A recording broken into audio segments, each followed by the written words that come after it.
Here we go. The Rush gets rolling with surprise, surprise, another county title for Lindenhurst. Bulldogs fan all over this game. First time since 01 a Suffolk team got home field advantage in the county finals, and Lindy gave the crowd a lot to cheer about. Matthew Josephson going 71 yards to make it 14-0 Lindenhurst. The Bulldogs shut out West Islip during the regular season. That's the matchup in this game, and they did it in the first half of the finals. That's Will Ruckert with a big stop to end the half. Woo-hoo! Look at that strut. I like that. In the county finals, things get interesting in the third, though. Lions go on an 87-yard drive. Joe Castatino, a 3-yard keeper. That made it 14-7. It would get no closer. In the fourth, here comes Jaden Barber to ice it with his second touchdown of the game, splitting that defense. He had 144 yards, and the Bulldogs win the Suffolk D2 championship again, 27-7. One championship game down, 7 more to talk about. Hi, everyone, and welcome to another championship edition of the News 12 Sports Rush. I'm Kevin Maher. We had some blowouts. We had some close ones. We have repeat champions, and we have some teams back on top after a few years away. Let's break it all down with Sports Rush producer Andrew Rappaport out there in the field watching these games. And you know what? My guy Will Ruckert, he told us on Wednesday, he said, we're going to run the ball down West Islip's throats. We're going to stop him on defense. I love the quote. I love the chutzpah. I love the swag he had. And he nailed it. He nailed it, baby. Yeah, he's had swag for a few years. There's a lot of swag in that Ruckert family. Why not? Yeah, Jeremy's brother of Ohio State. You know, this is now 3 straight titles for Lindy. The first one in the big boy division when Jeremy was a senior. They won it. Then he went to Ohio State, graduated. They've won the last 2 in Division II. It would have been easy for that team to roll over and say, oh, we're satisfied. We won our Long Island championship.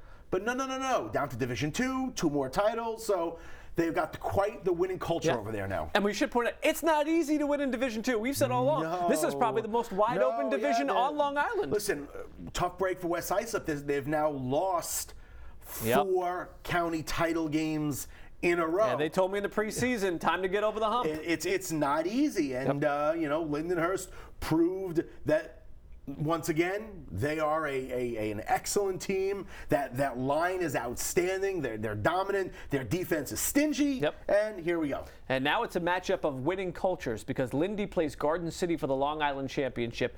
Remember, Garden City shut them out in the Long Island Championship a year ago. But to get to Lindenhurst, Garden City needed to get revenge on MacArthur in the county finals. The Generals snapped the Trojans' nearly 4-year winning streak. This was just a few weeks ago in the regular season, and MacArthur smoked them. I mean, they smoked them. That rarely happens to Garden City, but we said last week it would be much closer this time around, and we nailed it. Yeah, because it's so hard to beat a team twice, and it's so hard to beat Garden City twice. It's unheard of. With all those, brainiacs, those masterminds over there, working their magic, and they couldn't figure it out. They couldn't do the blowout again. Let's show you how it happened. All right, here we go. Roll the video. Garden City came out fired up in the Nassau County Finals against MacArthur. Second quarter, up a score. They're going to add to it. That's a high-octane Ford. 6 cylinders, baby. Ford Carney takes it 62 yards to the house to make it a 13-0 lead.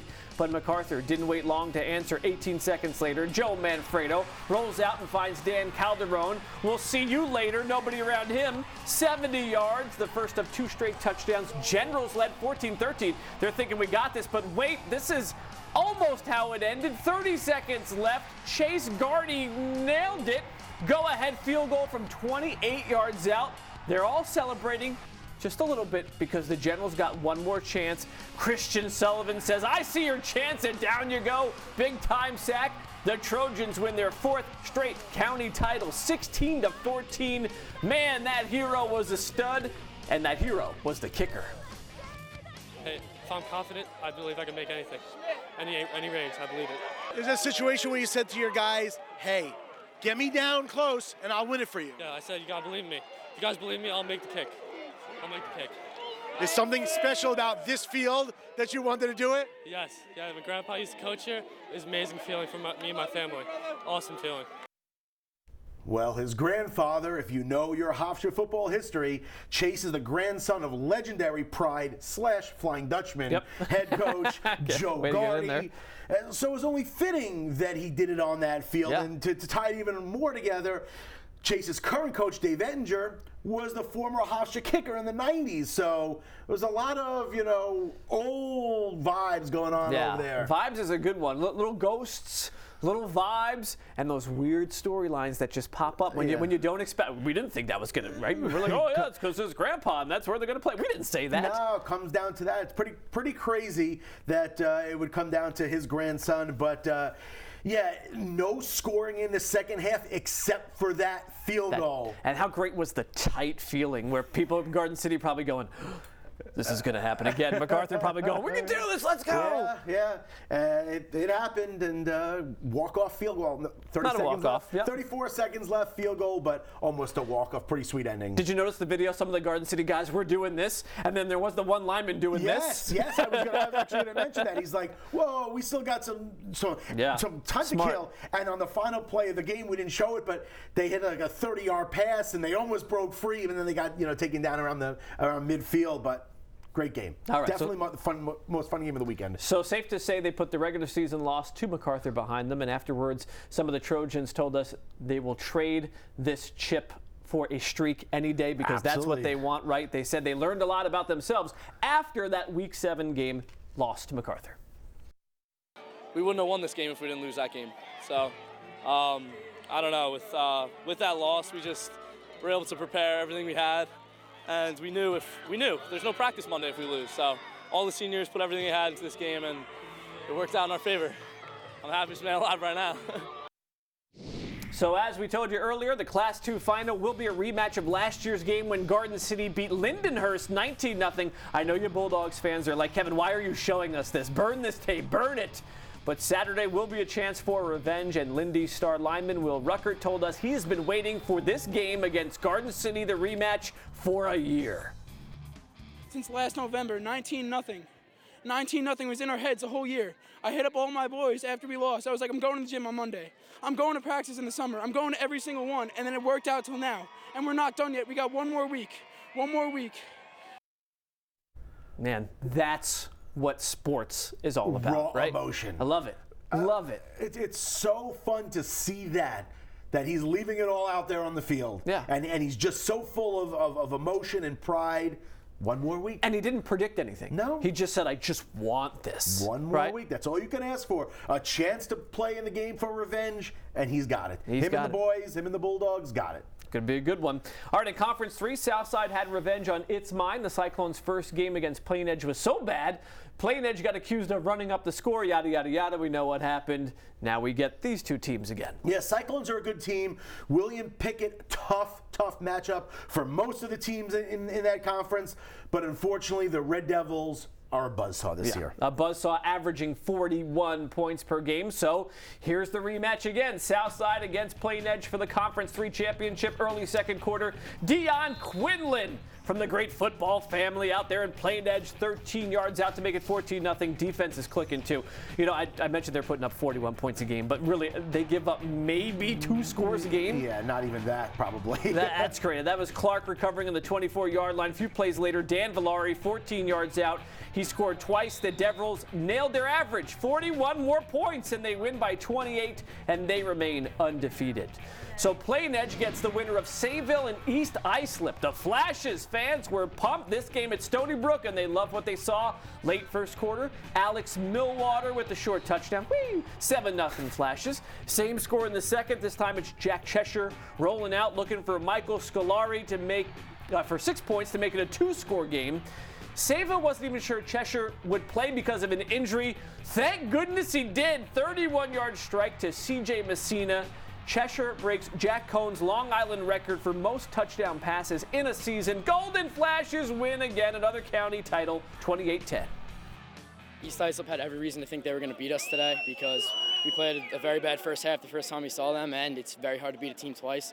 But, we just grinded all week in practice, worked out all the kinks, and it was just exactly how we pictured it. We came in confident. We told ourselves that if we were perfect, that we dominate them. We beat them with 6 turnovers last time. We were just saying, imagine how much we'll beat them by if we have 0 turnovers. Well, he nailed it, and I like Cheshire right there. We had him in the studio. It was a little quiet, right? Almost a little nervous. I like that. That's a confident kid now right there. He should be confident. He's got records. He's got his team in the Long Island Championship game. I wonder if the injury, I'm obviously thinking too much into this, but I wonder if the injury was just a little made-up storyline to throw East Islip off their game a little bit. Do we have to worry about Brock as the quarterback? Do we have to worry about Cheshire as the quarterback? That's interesting. But no, listen, he was hurt, and you said it. Thank goodness he played because he's a stud. He's good. He's good. So good. That's a kid that flew under the radar at the beginning of the season. And then he just broke the radar. Yeah. He broke the record. He broke the radar. He broke the radar. Absolutely. It's terrific. And again, it's that Sayville system. We talk about teams that have systems, right? That Sayville system. And I know a lot of these guys have the personal coaches and all that stuff, but there's something about that Sayville system that has created consistently head coaching change, consistency, quarterback change, consistency. And it's not just Jack Cohn we're talking about because, he's playing in Wisconsin now, but before him, there was they always seem to have these good quarterbacks come through the other system. Cheshire brother? Yeah, they have these systems that come through the system and lead Sayville to this. And Brock was the quarterback last year, but now Brock is the wide receiver, and flourishing is an understatement because he's having a sensational season. And I mean, he's in the Hansen discussion, no question about it. So good run by Sayville, fun battle of two unbeaten teams. Here we go. Yeah, plain edge Sayville. If you like offense, get your popcorn ready. But if you like defense too, because they're both excellent defenders. I just see this being a wide open game. I don't know. I'm going to go wide open. It can go either way. I say this: Plain Edge doesn't see a lot of passing attacks like the Sayville passing game. So all week long, they're going to be in practice, rolling film, roll it back, rolling film. Yep, absolutely. I think that's what's going to happen. All right, when we come back, we'll take a look at the big school finals. William Floyd back in it again. We've got some of the Colonials in the studio with us to tell us how they did it. That's next on the Sports Rush. Well, if you don't already follow the Sports Rush on social media, what are you waiting for? We've got pictures, videos, and interviews. We're on Twitter and Instagram at Sports Rush N12 and on the News 12 Sports Facebook page. Give us a follow. It's worth it, trust me. Back to the action. William Floyd taking on Longwood in the Suffolk County Big School Championship, and the Colonials get on the board first. Thomas Verga on a quarterback keeper, and he is gone. Going the distance for the score, and Floyd's up 7-0. But the Lions are a good team out there in Suffolk County. They could very well win this championship. They roared back. Noah Ratmer taking the snap and taking care of business right up the gut for a 67-yard scramble. That would tie the game. That's when Floyd, though, makes its move. Tyshawn Lopez going around the outside. Where's the pylon? Touches it. That's a touchdown. 21-7. Floyd in the lead. He's pumped up. Biggest play of the game happens right here. Final play of the first half. Longwood trying to make it a one-score game again. Randy Russo says, I got you, running back. You're not getting in. Big-time stop at the 1-yard line. We go to the half. We go to the third, and Lopez going to put it away. 3 touchdowns for him. High fives on the sidelines. Floyd repeats as county champion. 34-14 the final. And it's also the 200th win for Floyd head coach Paul Longo. Congratulations to him. He's just the 10th Long Island coach to reach that mark. And he's also won 5 Long Island championships. And if he's going to make it number 6 this weekend, well, we got a couple guys here in the studio that have to be big part of another big win. Quarterback Tommy Verga and also tight end and linebacker Andrew Minelli here joining us. And Tommy, let's just set the record straight. This is business as usual. So how good does it feel to get Floyd back to this position for the 2nd straight year? Yeah, well, I mean, it feels good because there's some good teams in Division I in Suffolk County. Longwood's a great team. They gave us a great game. They got some big-time players over there. So it definitely feels good to get a nice win. But like you said, it's business as usual, and the main goal is getting that Long Island championship against Freeport. And Freeport's a great team. They got a lot of great athletes over there. They do. They have a lot of great athletes over there, great coach, great football team. So it should be a battle. We're up for the challenge. It should go down to the wire. Going to be a great game. All right. Now, we should mention that this has not been business as usual because you guys had some challenges this year. Didn't blow out anybody. Sachem East, Andrew, gave you a game, and you told me it actually helped. Definitely. Why? Sachem East was a great competitor. Definitely gave us a run for our money. But we fought all game, played really hard the whole game, and it came down to the last moment.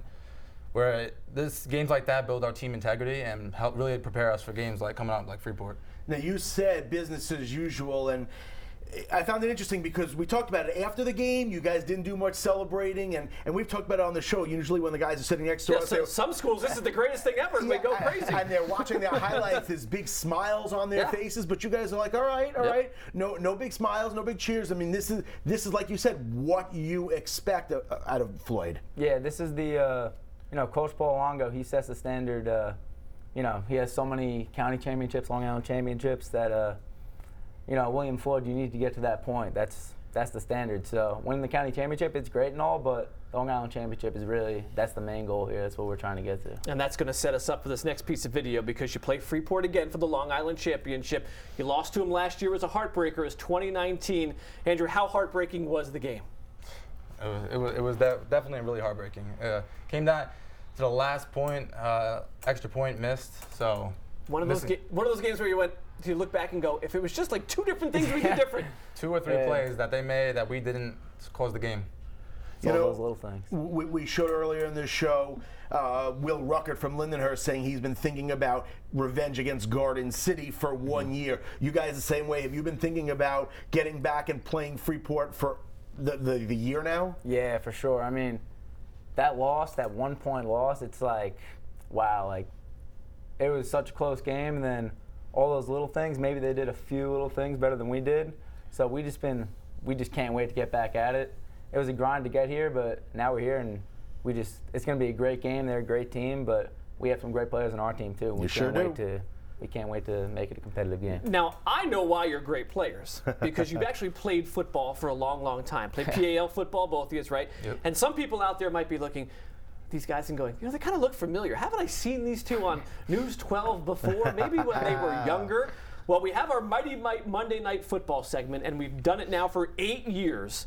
And these guys were actually among the first to ever appear on Mighty Mike Monday Night Football, and we have the video.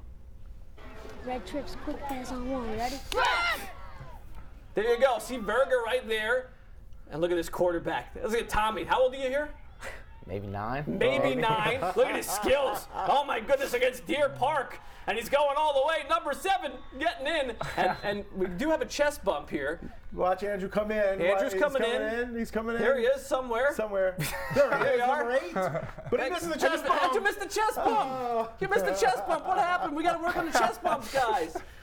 When you look back and see that, do you go, man, youth football's a lot of fun. Yeah. I mean, and it's crazy because that's a lot of the same guys that we're playing with now. So growing up, playing with them, just being with them, it's a great group of guys, and that's why we're here, because this team is really gelled together. We have a great connection, and through a lot of adversity this year, we've had a lot of injuries, a lot of great players that we lost, but we've still managed to put it together with that great chemistry. We've just battled through every game, and it's brought it to where we are now. Yep. Speaking of big battles, all right, guys.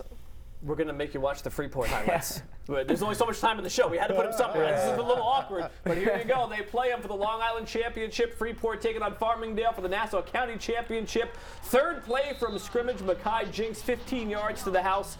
7-0 less than 90 seconds in, and then later in the quarter, now 10-0 when Terrence Edmond hits Dakari Stevenson. This team's got a lot of speed. It's a great pass. It's going all the way to the end zone. Freeport led 16-0 over Farmingdale. The Dalers finally get on the board in the second, but it's Jinks again with an answer. Second of his 3 touchdowns, 178 yards in all, and Freeport wins its 23rd straight game and its 10th county title, 30-7, the final. All right, so it's Floyd and Freeport. Going to be a great matchup, guys. Good luck. Go get them is all we can say. Thank you. And you win your Long Island champions, and we know it sounds great. And if you win, will you do some celebrating on the field? Oh, for sure. For sure. There is a rumor that there are dancers on that Floyd team. Somebody videotapes it, and we put it on the rush if you win. We'll get that next week. If Ty is dancing, we'll get Ty dancing. Okay, there you go. We're back right after this on the Sports Rush. The Sports Rush is back with the Nassau Conference 4 final. Seaford trying to avenge a 38-point loss to Cold Spring Harbor earlier this season. The second quarter, sometimes you need a little luck. Kyle Pfeiffer falls on it in the end zone. Boys in green up 7-0. Seahawks trying to answer, but with 14 seconds left in the half, Jake Murphy picks it off in the end zone. That's Jake from Seaford, not from State Farm. Well done. Nice job. Thank you. Like I watch TV. I know all about this. Robert, meanwhile, Necco in the end zone with the interception there. And the Vikings take advantage with a ridiculous 19-play, 80-yard drive. It took nearly 10 minutes. Thomas Vicio caps it off to make it 14-0. And then let's go late fourth quarter now. Cold Spring Harbor just trying to get something, anything going. But you guessed it. Craig Ackerman says defense steps up. Seaford smothered them all game. And Seaford wins the county crown 14-8. Look at them in the stands. That celebration. Wow. Get up. That loss at Cold Spring really changed us as a team. We came out hitting hard every day, working hard as possible every day. It gave us a drive. It gave us a motivation to just come out here and beat them, you know? We knew through the whole season that we were a good team. We had our family bond and that we were going to come out here and just do our best. And we knew if we played our best, we would win, and that's what happened. All right, and now Seaford will meet Shoreham Wading River next week for the Long Island Crown. The Cats beat Mount Sinai today 35-14. Our boy Xavier Arline accounted for 4 of the 5 Shoreham touchdowns. The X-Man right there. I'm telling you, he's going to be the Hanson Award winner. They played in 2016. Shoreham won that one. So all right. Maybe more revenge. So there you go. You are all set to go for the Long Island Championships, and that'll do it for us. Thanks for watching, everybody. Have a great Thanksgiving, and we will see you at the Long Island Championships at Hofstra at Stony Brook this weekend. And join us next week in case you miss any of the great highlights that I'm sure you'll see.